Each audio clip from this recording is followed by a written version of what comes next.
Hi, I'm Janet Victor.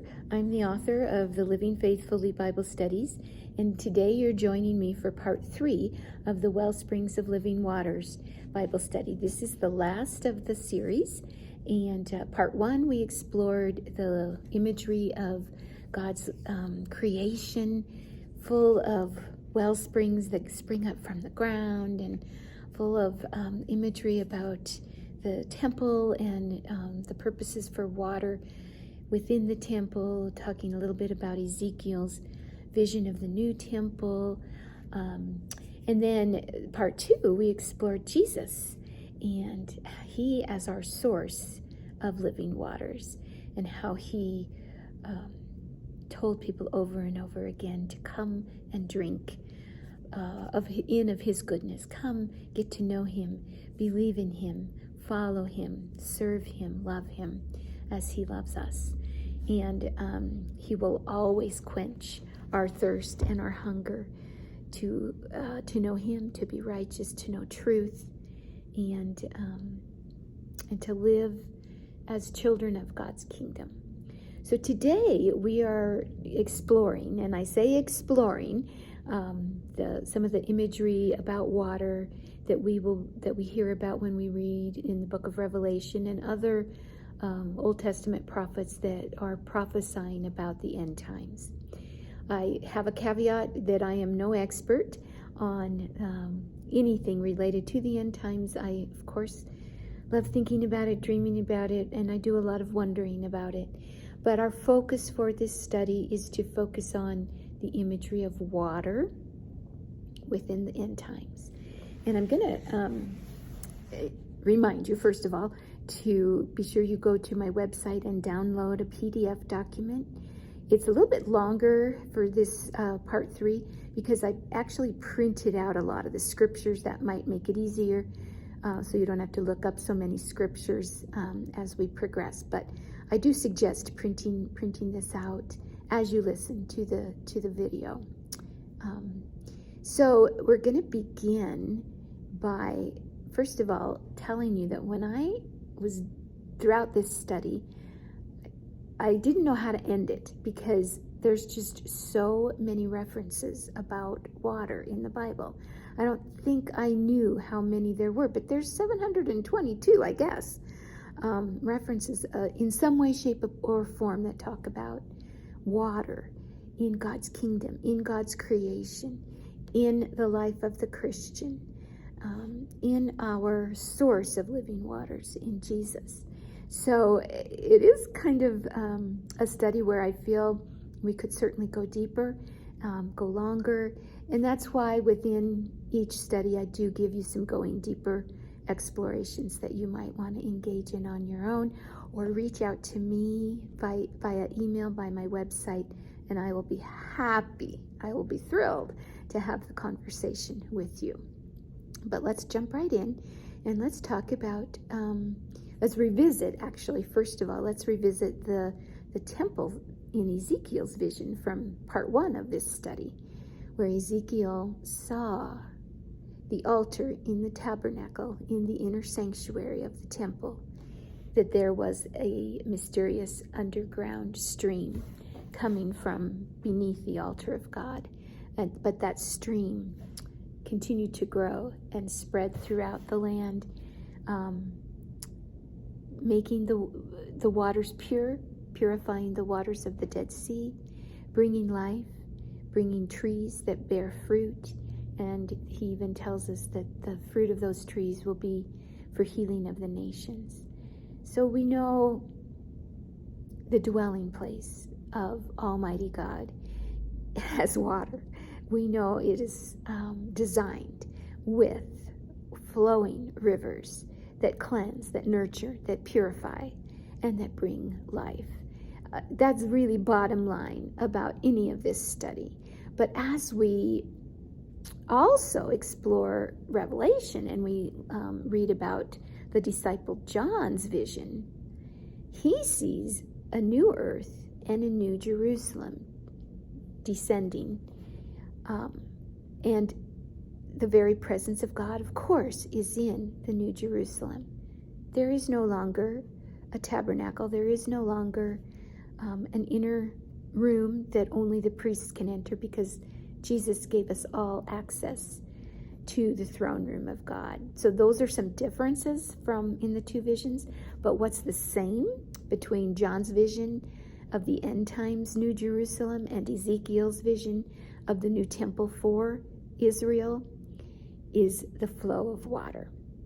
And so we know that the river of life flows in God's kingdom, and it nourishes and it brings forth life. So that's described in this study. If you're following along, that is really tasks 1 and 2.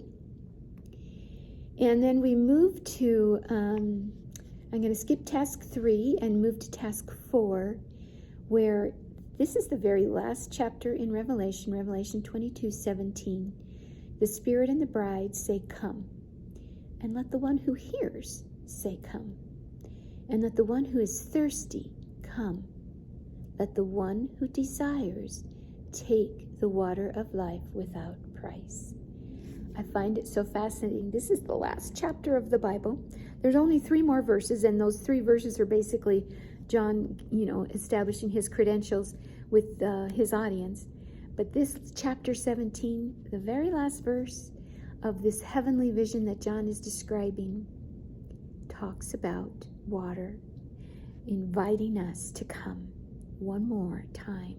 Jesus says, "Come if you're thirsty. Come and drink and take of the water that I offer for free, that flows abundantly, that never ends, has an eternal source. Come and drink."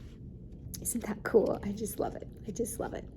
The rest of the study includes many, many verses, certainly not the 722 verses that evidently exist in the Bible about water, but I did pick some of my favorites. And what I did is I gave you a verse, and then I gave you a way to pray. I believe God gives us this imagery about water to inform us in many different ways, but one way in particular is to help us pray effectively and diligently and with meaning and with beauty. These pictures of water are so gorgeous. To me, when I use these scriptures as I pray for someone or even pray for myself, it really helps me visualize the purity of Christ, the never-ending nature of his love and his goodness, a cleansing when I've screwed up and I need to be cleansed. The visualization, the illustrations of water are so good to help us in that regard. And so that's really the 2 main sections of this part 3. And this video is perhaps a little bit shorter, but remember the handout is a little bit longer because I have a lot of scriptures printed out for you, and also some prayers printed out for you, and then some going deeper sections for you to look at. And I just kind of want to end with an anecdote. It's in the going deeper, sorry, the heater is just coming on. Yeah, it's in the going deeper section.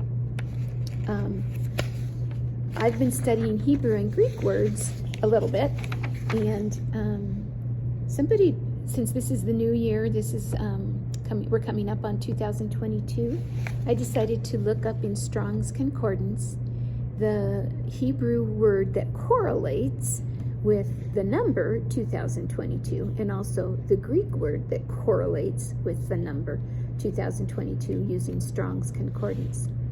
And I find this really interesting and have to mention it in this study.